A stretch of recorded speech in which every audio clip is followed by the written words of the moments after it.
Um, Thank you, everyone, for being here.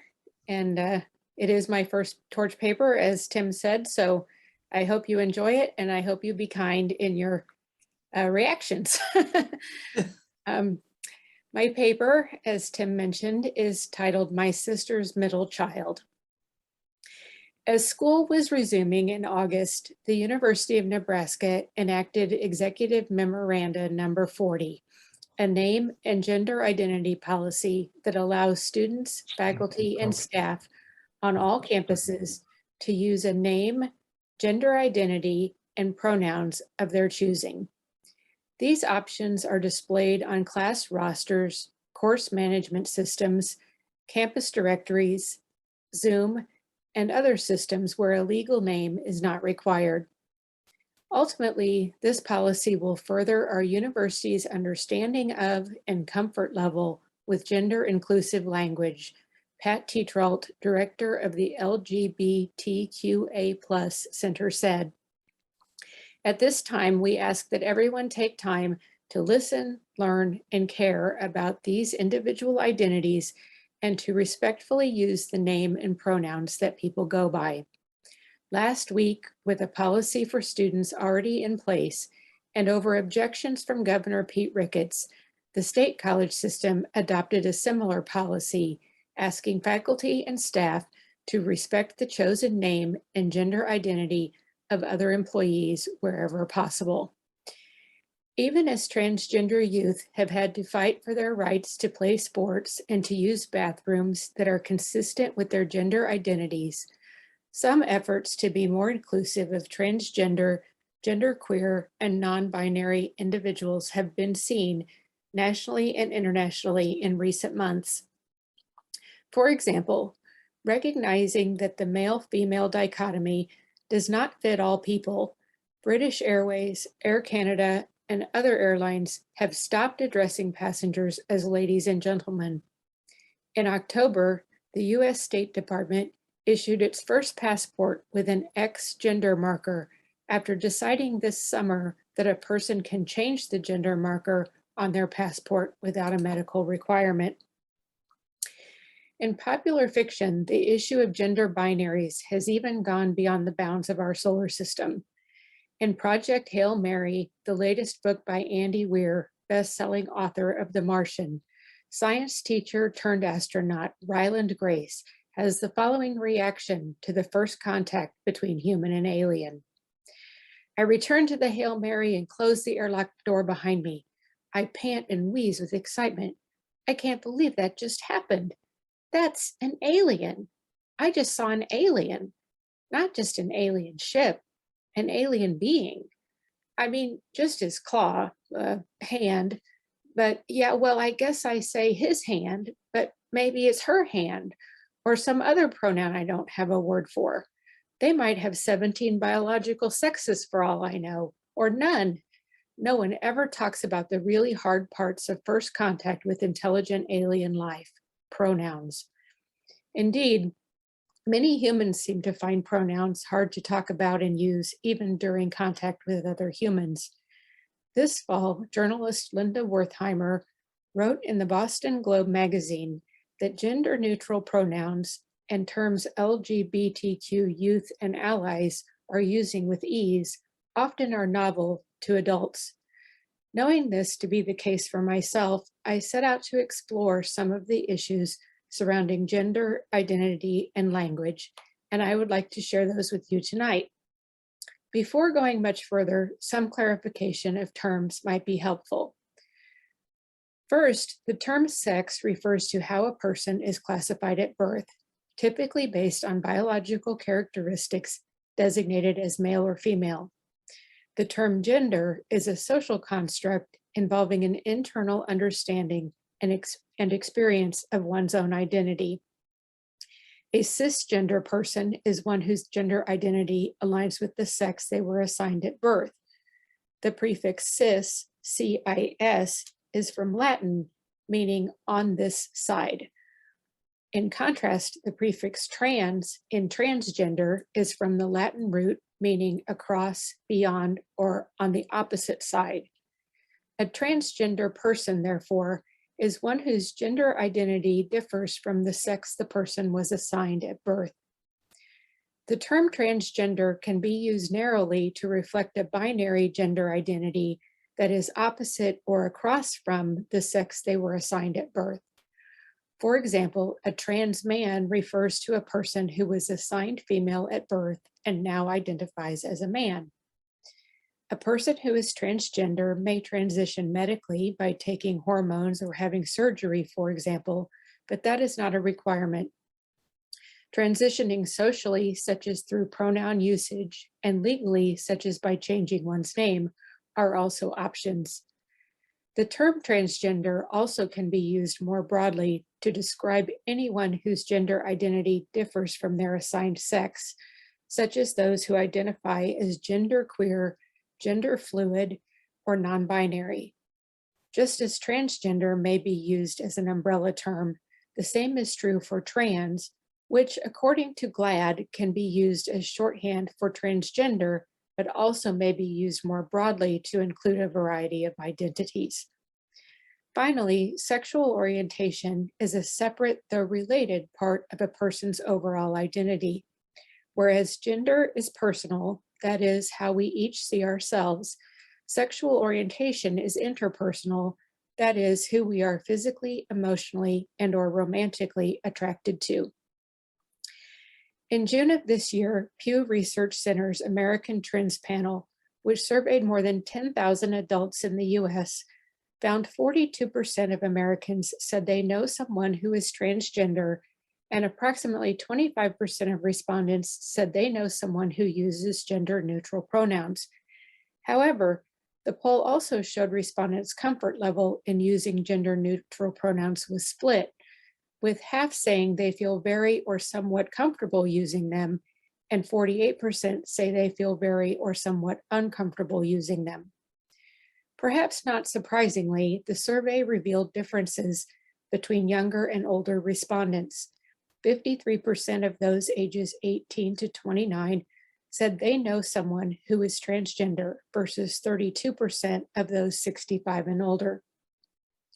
In terms of pronoun usage, 46% of people ages 18 to 29 said they know someone who uses gender-neutral pronouns, an increase of 14 percentage points since 2018. Looking closer at gender identity and language use among younger people, advocacy group The Trevor Project surveyed more than 35,000 LGBTQ young people ages 13 to 24 and found approximately 1 in 4 identified as non-binary, or one whose gender identity is neither male nor female. Within this non-binary group, 1/3 reported using the pronouns they, them exclusively. An additional 5% reported exclusively using neo-pronouns, a category of new pronouns such as ze, em, er, and ko, which have caught on faster in some places than others.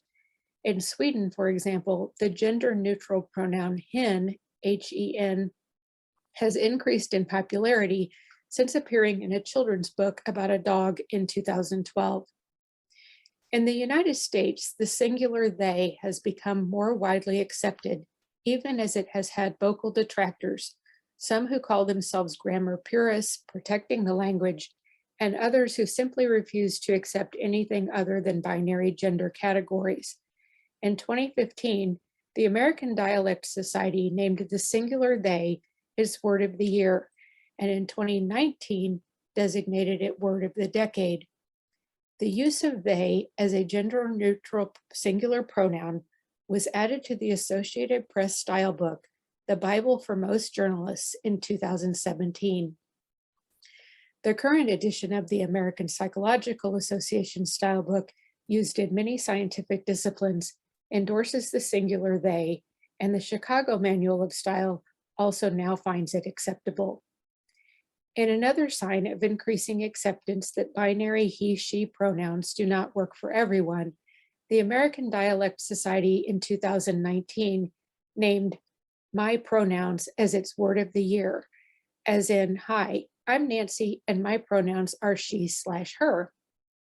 Anecdotally, it appears that specifying one's pronouns has become more common in the Zoom environment we have experienced for the past 2 years, perhaps because doing so requires no conversation, awkward or otherwise. One can simply add his, her, or their pronouns after his, her, or their name so they will appear on screen. There is evidence that identifying their own pronouns is becoming second nature to some children and youth. Wertheimer, writing in the Boston Globe, reported that since her son started sixth grade, he has been completing Google Forms from his teachers that include space for him to provide his pronouns.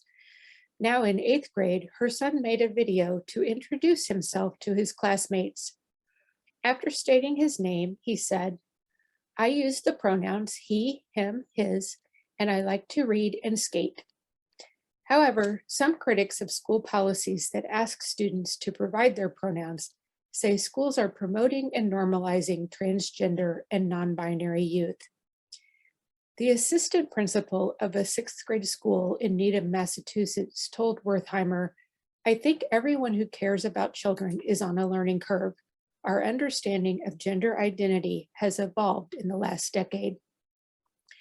Transgender and non-binary students, meanwhile, are increasingly saying to teachers, parents, and schools, "Call us what we want to be called." Using a pronoun for a person that differs from their stated gender identity is known as misgendering. Imagine a person who was assigned female at birth, who identifies as non-binary, and who has identified their pronouns as they/them. If I refer to this person using the pronoun she or her, I have misgendered them. Misgendering is a transitive verb that was first used in 1989, according to Merriam-Webster.com.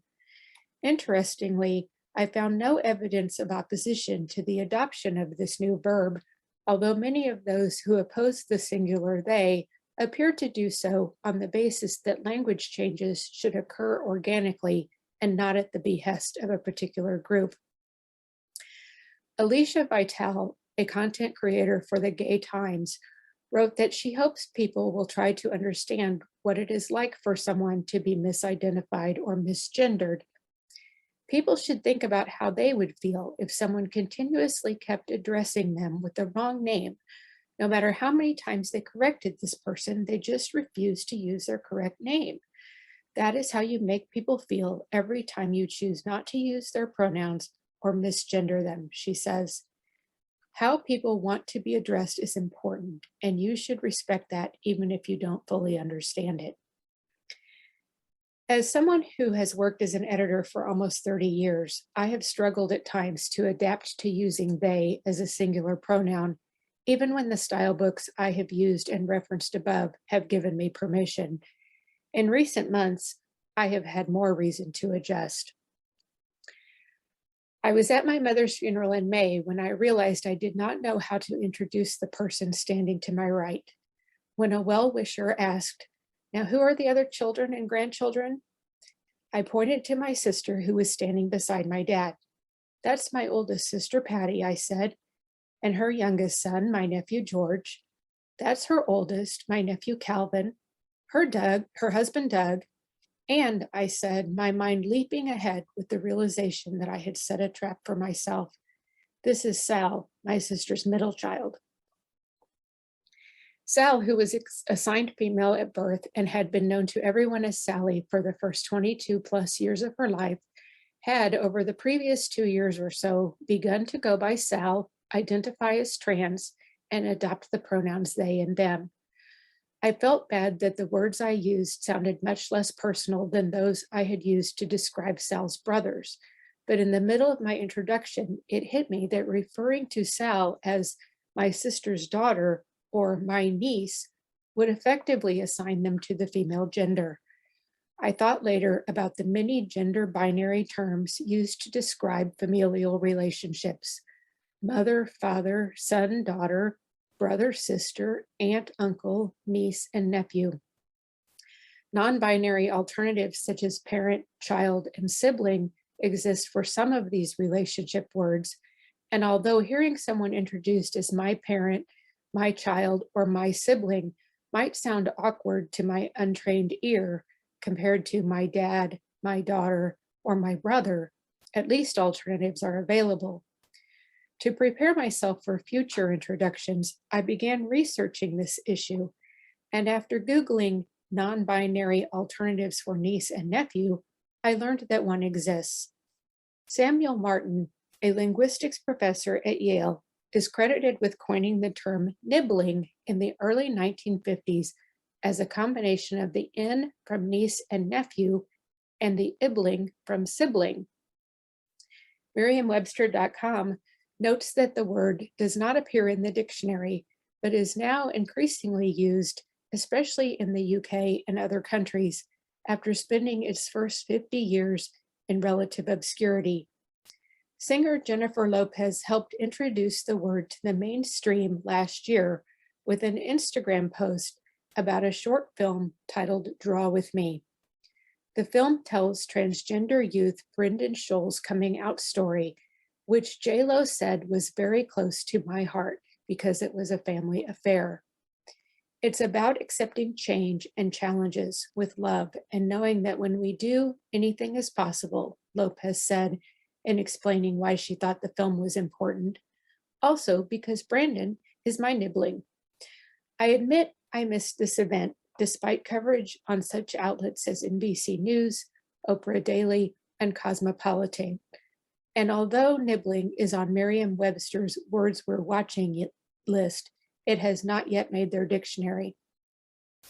Microsoft Word's spell check feature consistently changes it to nibbling with two B's, as would be used in the following sentence. She was nibbling on a niblet when she began to nod off. Judging by the comments attached to several news articles and blog posts about this issue, I was not the only person to react to the nibbling 1B option by noting its similarity to a green giant corn kernel, and I can only begin to imagine how my well-wisher, and perhaps even Sal themselves, would have responded had I said, "This is Sal, my nibbling." Incidentally, nibbling has been floated as both a non-binary alternative to niece or nephew and as a means of efficiency for use in a sentence such as, "I'm going to take my nibblings to the latest Pixar movie on Saturday." As for one's aunts and uncles, the term pibbling with a P has been suggested, referring to the sibling of one's parent. Amusing sounding terms and witty wordplay aside, matters of concern for LGBTQ youth are, of course, no laughing matter. In the National Survey on LGBTQ Youth Mental Health, released in 2019 by the Trevor Project, responses from more than 34,000 participants yielded some sobering statistics. 39% of LGBTQ youth said they had seriously considered suicide in the previous 12 months, and more than half of transgender and non-binary youth said they had considered it. 78% of transgender and non-binary youth said they had been the subject of discrimination based on their gender identity. 67% of LGBTQ youth responded that someone had tried to convince them to change their sexual orientation or gender identity. The 2015 US Transgender Survey of nearly 28,000 adults reported 39% of respondents experienced serious psychological distress in the month prior to completing the survey, compared with 5% of the US population. 40% of respondents reported attempting suicide, compared with 4.6% of the general population. 1/3 of respondents who had seen a healthcare provider within the previous year reported having had at least one negative experience related to being transgender, such as being denied treatment or verbally harassed. 23% of respondents said they did not seek healthcare even when they needed it for fear of being mistreated. Challenges and barriers faced by transgender youth and adults are undeniably serious. With the caveat that improper grammar often is overlooked more readily in spoken English than in written English, I would like to repeat a few sentences from earlier in this talk. A cisgender person is one whose gender identity aligns with the sex they were assigned at birth. A person can change the gender marker on their passport without a medical requirement. Using a pronoun for a person that differs from their stated gender identity is known as misgendering. These sentences and others in this talk contain singular noun antecedents and plural pronouns. Did you notice them? If so, did they bother you? When faced with the sobering statistics on high-stakes issues such as mental and physical health that were referenced earlier, choosing to honor someone's pronouns doesn't seem like too much to ask. Thank you.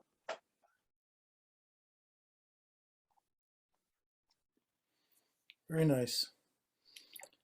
Do we have questions for Nancy?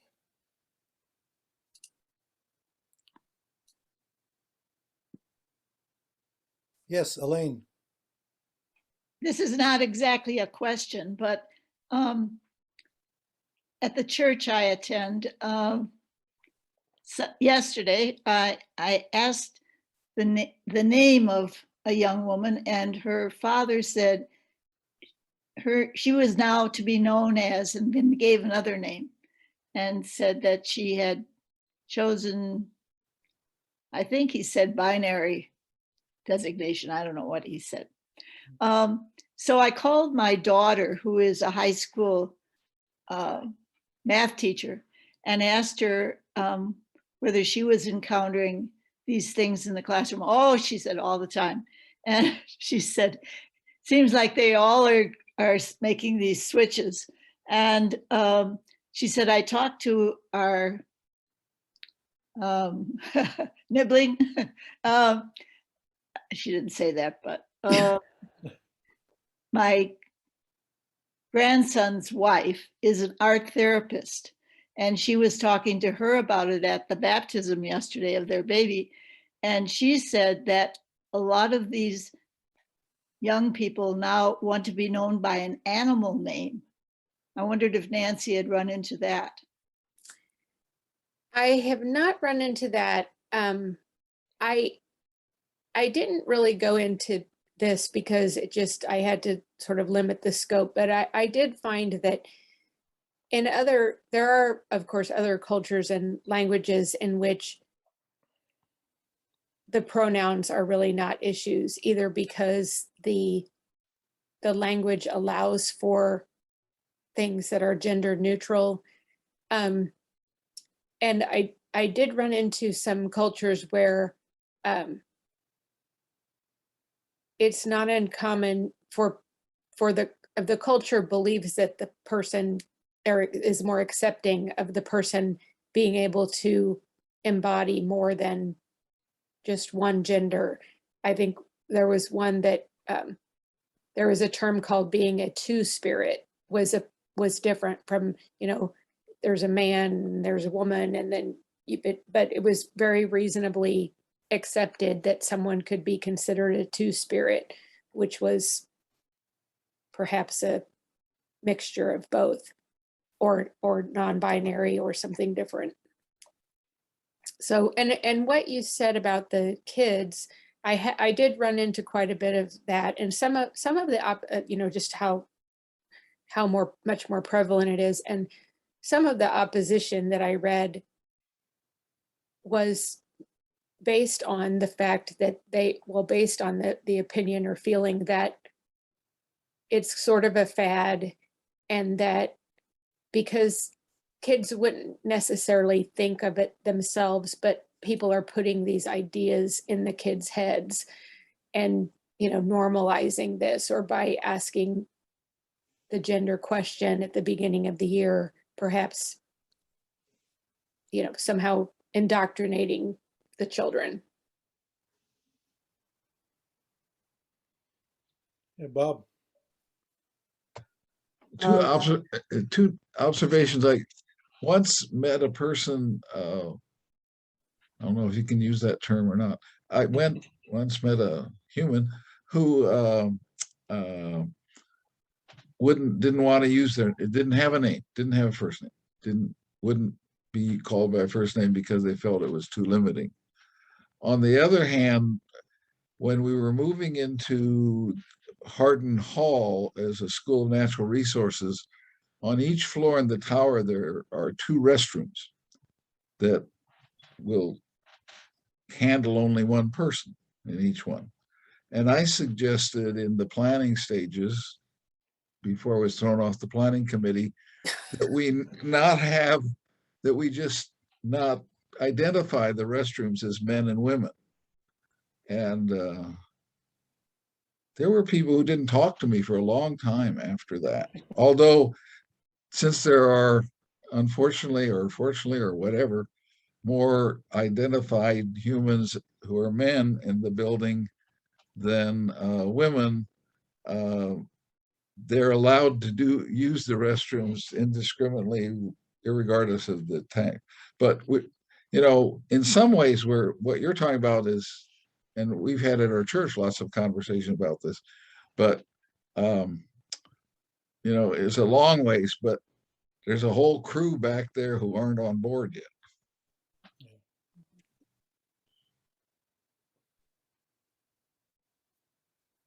Carroll. First, I just want to say thank you so much. I thought this was so really helpful and thoughtful. And I would just add, on the college level, I see this a lot in my classes. And I think, and sometimes I have to say I get a little uncomfortable with they, because I'm not sure, when I know somebody who's part of a couple, are they talking about themselves individually or as a couple? And it's a little confusing to me. So I almost wish there was another term that was more clear, but I just need to kind of get more used to it. But I think that we all need to do all we can just to make whatever these issues are more comfortable for the students, so they just feel accepted, because there's so much, I think, emotional pain going on, and the things that you suggested are so helpful to try to ease that a bit. Thank you. I wonder if, this is Keith, I wonder what fermented this, whether it was the music industry or cultural influences that made this a primary focus of the past couple of generations. I'm old enough to remember the Vietnam War, and that was important to my generation. I'm old enough to remember the AIDS crisis, the number of people that died because of AIDS. Those were things that we confronted at that time. Now we are focusing on the issue of what you call me or what I call somebody else, instead of focusing on the fact that we're all human beings. And it seems to me a misdirection of our energies. Did you find any information about where the origins of this cause came about? No, not really, other than, it was interesting to me that nibbling apparently had been, floated in the early, or coined in the early 1950s. And in the case of the Swedish non-binary pronoun, that really has apparently taken off quite, it's become in quite popular usage. That was actually suggested in the 1960s originally, but it really wasn't until this book, at least one source that I saw said that this book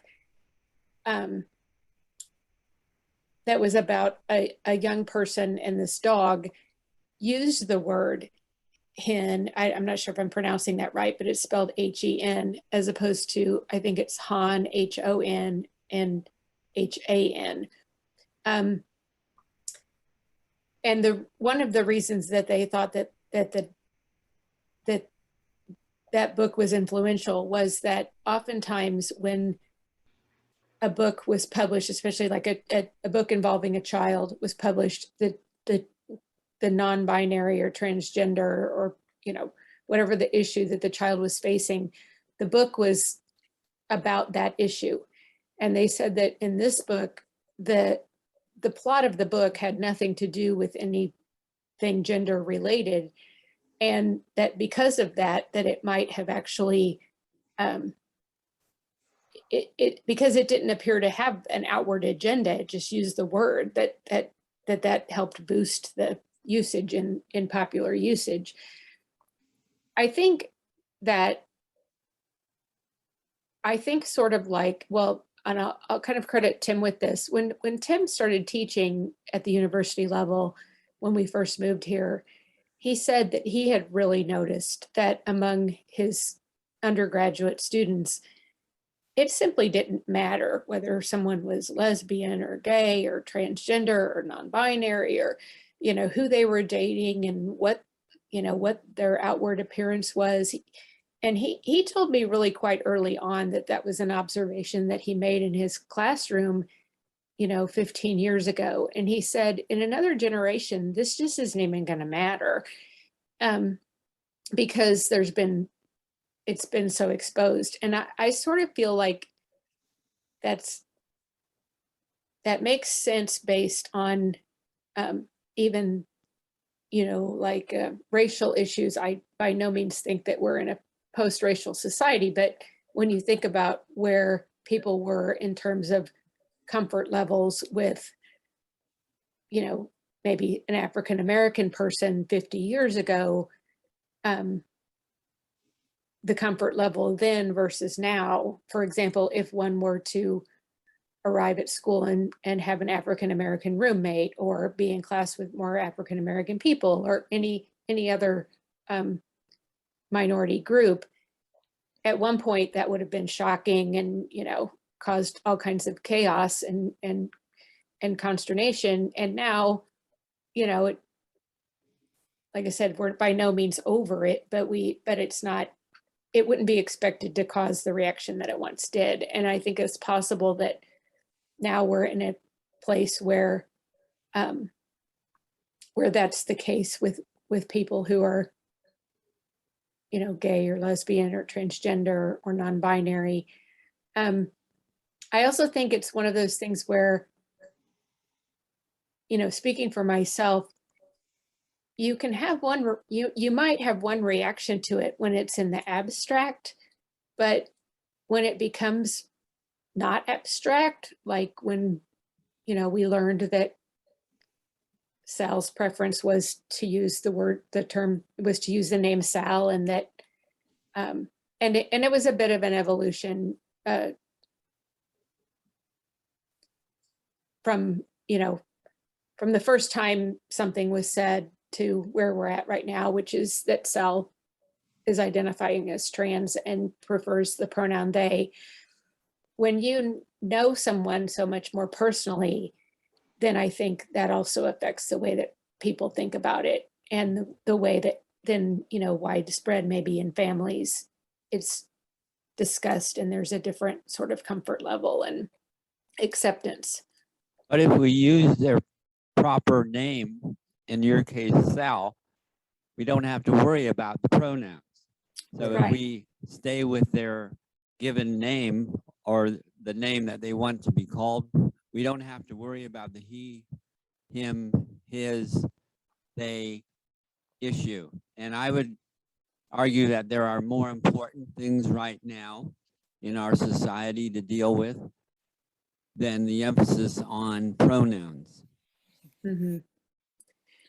I Yes. think, And I think pronouns are probably, in some ways, they're a proxy for the larger issue. I think probably, I mean, just in terms of acceptance of people who identify as transgender or non-binary, and even transgender. I mean, the reason that I put the sort of explanation of terminology, I'll admit that many times I have asked Tim, you know, we'll be like, well, what exactly does that mean? Like, what does it, because there are people who have gender reassignment surgery. And it's like, but, I was realizing that as I sort of was more exposed to it, I was realizing that I wasn't sure what trans really meant or what it encompassed. And honestly, even GLAAD, their definition said there's not one generally accepted definition.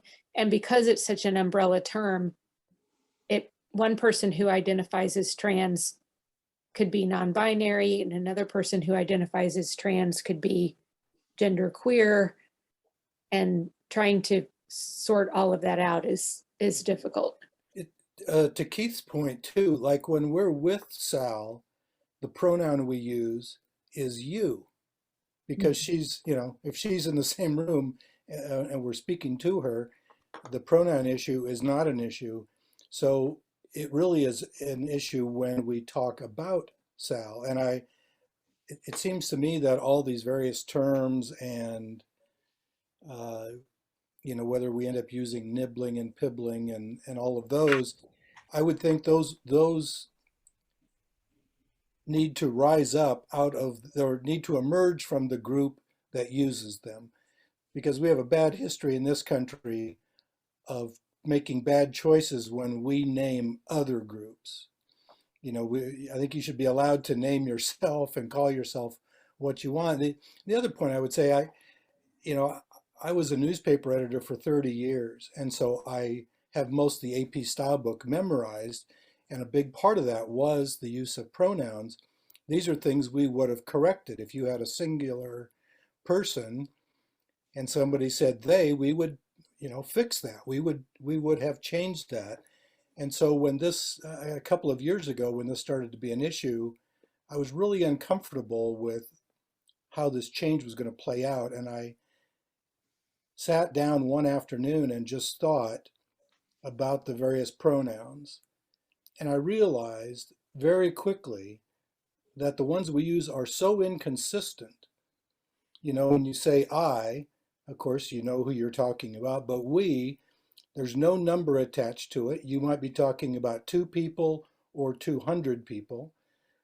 In second person, we use the same word for singular and plural, which we don't anywhere else. And in third person is the only place where we actually identify by gender, he, she, and it. And then, of course, if there's more than one, we use they. And I thought the only reason I'm so attached to those is a lifetime of experience of using those. But the consistency of them was so poor, I thought, I don't have any problem changing. And now the problem I have is remembering when to use the right ones.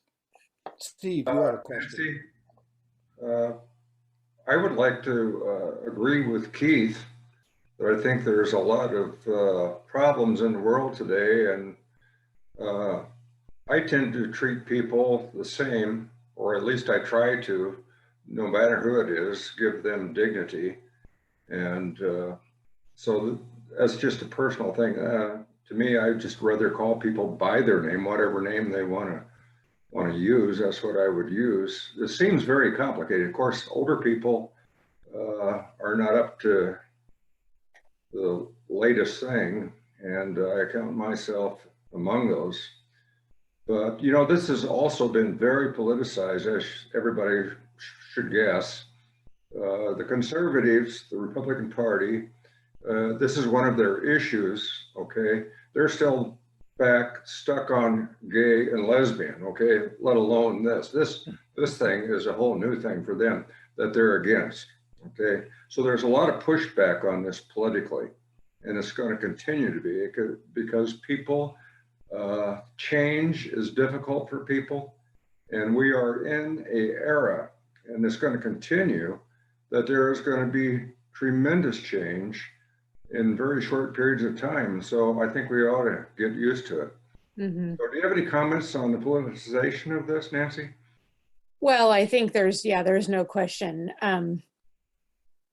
I think in the Linda Wertheimer story, she's writing for the Boston Globe, and she's in a much more sort of liberal, an area that people would consider much more liberal and progressive. Whereas I read other stories about these kinds of fights, if you will, you know, in other parts of the country that are much more conservative. And parents in some of those areas are angry that teachers are asking, like even the, you know, Linda's Wertheimer's story was that her child has been given these Google sheets to ask what the preferred pronouns are since 6th grade. And other people, if a teacher asks their child that question, might be upset that they're even asking that question because they feel that that's sort of indoctrinating or even introducing their, you know, child to this idea that another option is even possible. As far as the using the name versus the pronoun, that's a great idea. And if you can do it and you're in a context where you can do it, I think that's really good. When you start writing though, it becomes much more difficult because you either find yourself being very repetitive. You know, that's typically what would happen. I actually asked my sister and brother-in-law about this, and they said that, you know, for them, they can say, well, you know, I'm Doug. Hi, I'm Doug. I'm Sal's dad, you know, and I could have said that. My issue came, you know, when I was literally in the middle of this sentence and thinking like, okay, I've just identified all of these people in relationship both to me and to my sister. They're sons and nephews, husband, brother-in-law. And then Sal was literally standing on my right and Tim was standing on my left. And I thought, in a split second, I thought, what am I going to say? And so I said, you know, this is Sal, my sister's middle child. And then you know, later I felt bad about that. Although I think that Sal, and I have not asked Sal, partly because I haven't had an opportunity. I've seen Sal since this happened, but I haven't been, you know, I haven't wanted to address this in a group setting, obviously. I would like to think that Sal recognized what I did and appreciated why I said what I said and what I was saying. Tim heard my sister similarly to a group of people sort of pointing out her family, her immediate family. And she said, you know, my son Calvin, there's my son George. And she said, and that's my Sal, so that was her way. And I asked her about that. And she said she has said that before. And so, you know, I think that to me that's obviously what motivated me to write this, I think, more than the pronoun issue, although the pronoun issue and the issue of her being my niece is part and parcel of the same in terms of the gender identity issue. I hope that answered your question a little bit. Also, I don't know, I thought about putting this in, but then I decided not to go on to this area. There are some high profile people, and I'm sure many people who we don't know about, but Kate Hudson, for example, who's Goldie Hawn's daughter, and she has several children. I have read that with her youngest child, and I don't know what the child's biological sex is, that she has decided not to raise her child with any particular gender, that she wants to wait and see what the child decides for himself, herself, their self. I feel like that might be a bit much, but you know, because it's like this, but that's how, you know, in terms of like where are we going to take this kind of a thing, you know, if people stop identifying when they have a child like, oh, it's a boy, it's a girl, it's, you know, I don't know if Kate Hudson has publicly said what the biological sex of her child is, but I would personally find that very confusing. And I don't even know what you would do. Do you buy dresses and things that are not dresses? I don't know. So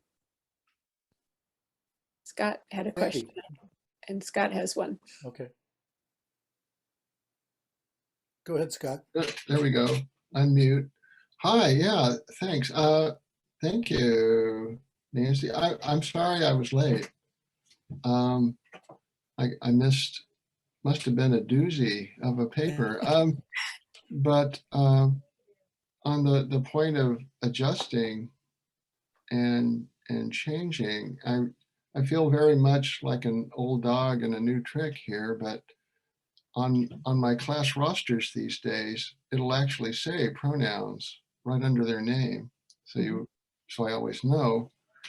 But our younger child decided they were non-binary and new name, and it's certainly been an evolution, and I'm still getting used to it, I would say, and probably for the rest of my life I will be getting used to it. But what I wanted to mention was our grandsons. For our grandsons, Emmett has always been auntie, not uncle and not aunt, but auntie, and has always been they. While they were learning the language, while they were learning to speak, they were, some people are he, some people are she, and some people are they. So I was thinking about, how natural this might seem in a generation, and how, not even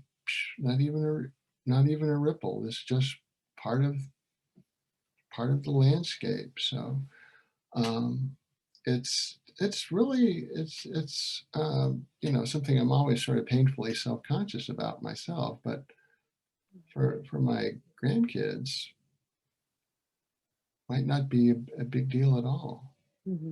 Interesting. Sandy. So this is an excellent paper because it sparks so much intrigue and puts me back into the decade that I'm in that I shouldn't be in. Because I think it's been almost 20 years since I've taught college. But I recall a couple of things. One of them in teaching, not being able to know or know, depending on if the student or family disclosed any type of learning disability or difference. So not necessarily a disability, but a difference. And as a instructor, how you have to guess what you're supposed to be doing to help someone through something. And so the aspect for me of pronoun for gender association could be very helpful in different ways, not just in education, but I think also in medicine. And when we go to the physician, it's not unusual to sit there and fill out paperwork that says Ms., Miss, Mr., then race, we get to answer that one or prefer not to answer. But there's nothing in gender, and so, or there is gender, it's male or female. So it's interesting how we've set assignments up. And it's also interesting when we look at the United States checking of populations and age groups and sensitivity and discussions about suicide and those types of things about what these people feel. And I think that from the United States perspective, at least in education, what we see is isolated and perhaps different than what we see from an international scope. So European countries, perhaps, versus the United States may be very, very different. So when we're looking at our terminology, what we're using and how we're identifying people and how we respond to them, I don't think we're just looking at their gender. I think we're looking across the map at education and race and gender application. And I've always been, I'm going to use the word pissed off, that when I sit down and have to fill out if I'm a Ms. or a Mrs. or a Miss, versus a Mr. It's just like the same concept. It doesn't seem like we have to apply one of those types of assignments when somebody else just gets to assign themselves as a Mr. And that is a very simplified response. But what your paper does, I think, is opens up a very huge discussion of things that perhaps, in my opinion, have been difficult to interact with for a long time. So thank you. I did read, several people, in terms of the grammar purists, people go back and they say you can find instances of the singular they in Jane Austen and William Shakespeare, and therefore it's not grammatically incorrect. And then other people, of course, say language changes. And I did read some information from a book. I think the book is titled "What's Your Pronoun?" And that person is a linguist who said that there are instances in the past of the singular they, and that in fact it's just what you said reminded me, because this person and some other people that I read said that when the singular they has been used at times in the past and other types of language devices like that, it's been to try to be more inclusive of women, that it may be started as a way to sort of remove the default as the male is the default. And so in order to make it more inclusive, some of this language development has occurred because of trying to be more inclusive to women. The author of the book said that he was not aware of in the past.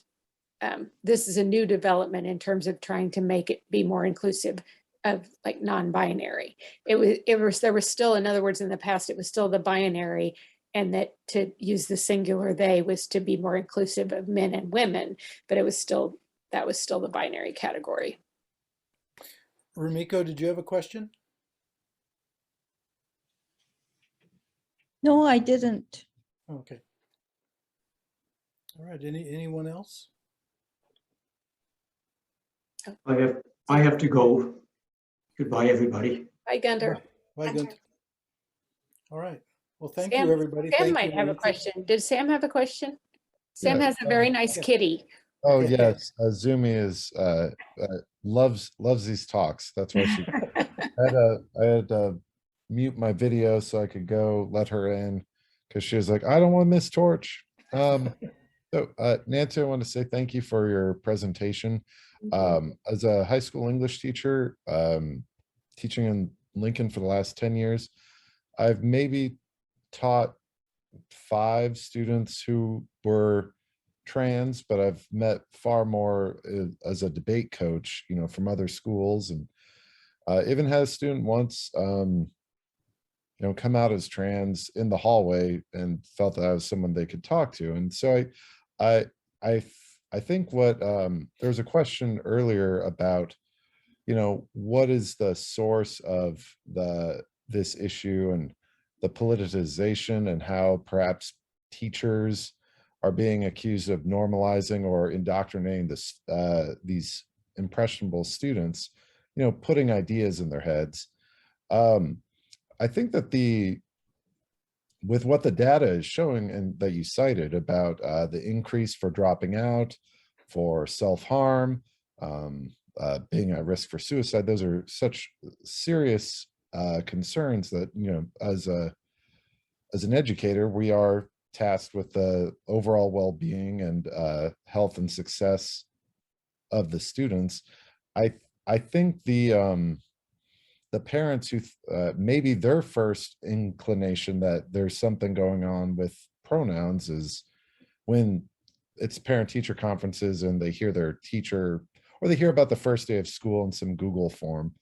But from what I've gathered from some of my colleagues who teach at the elementary level is the major driver for students learning about these things is often social media apps like TikTok, and and YouTube channels, and that a lot of students are basically, the algorithms are serving up more of like, hey, you're interested in watching this, well, here's another channel, here's another influencer. And I think that they to where I've heard about fourth graders who are basically trying to getting quite distraught when they want to start hormone suppression prescriptions before they hit puberty, because they don't want the onset of more gender defining, aspects of sexual adolescence. And so it is happening, I think. In yeah, I just wanted to add that because I think it is a serious issue for a percentage of students and young generations. But I thought that your paper really very economically, covered so many different things, linguistic and societal and educational change. And so I just want to say thank you. And I guess I didn't have a question. But, yeah. Oh, that was very insightful. And the mentioning of the social media, of course, yeah, I didn't even mention that, but I think that's a very good point, that we have ways now of finding other people and other ways of thinking that we didn't have. That's probably a good response to part of Keith's question, and that, years ago, a person who was, a teenager who might be having some of these questions couldn't Google it. You couldn't go on Instagram and look for things and find those types of communities that they could relate to. So that may be part of it too, that I'm sure that's undoubtedly part of it, that there's just a much larger forum, both for people to connect with other people and for people to vocally complain about it. But I appreciate your comments. Thank you very much. And did you say you're an English teacher? Yes. So what do you think about the singular they? And Scott is too. I've used it for years, but usually in a sentence where I found the phrase the he or her or the gender of the person is not available, that I just use as a substitute, and that through context people usually could tell that I was referring to a single person. So I think the tricky thing about pronouns is they're supposed to avoid repetition, and they're supposed to be short and maybe easier to remember. And I love Tim's takedown, like not take, but summary of like the inconsistencies. So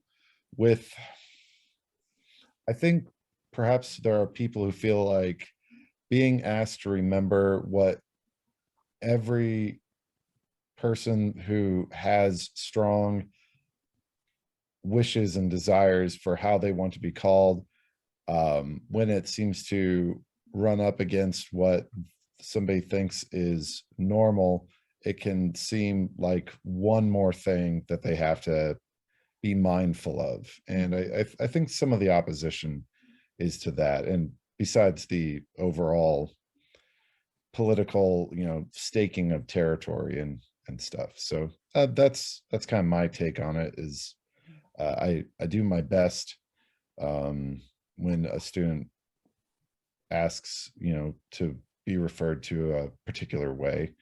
But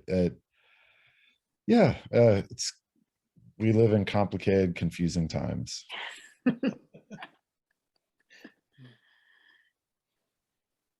All right. Well, thank you, everybody. It's a pleasure to see you all, and thanks for participating tonight. Thank you, Nancy. And Thank you.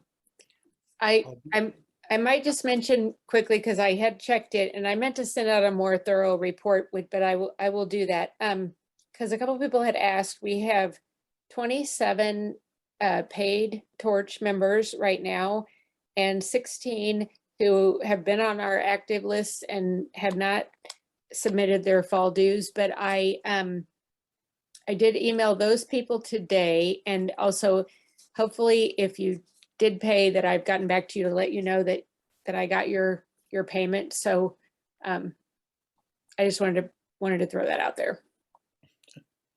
All right. Thanks, everybody. Thank you. Thanks for listening. I'll be in touch about December. Thanksgiving. Yeah, you too. Thanks.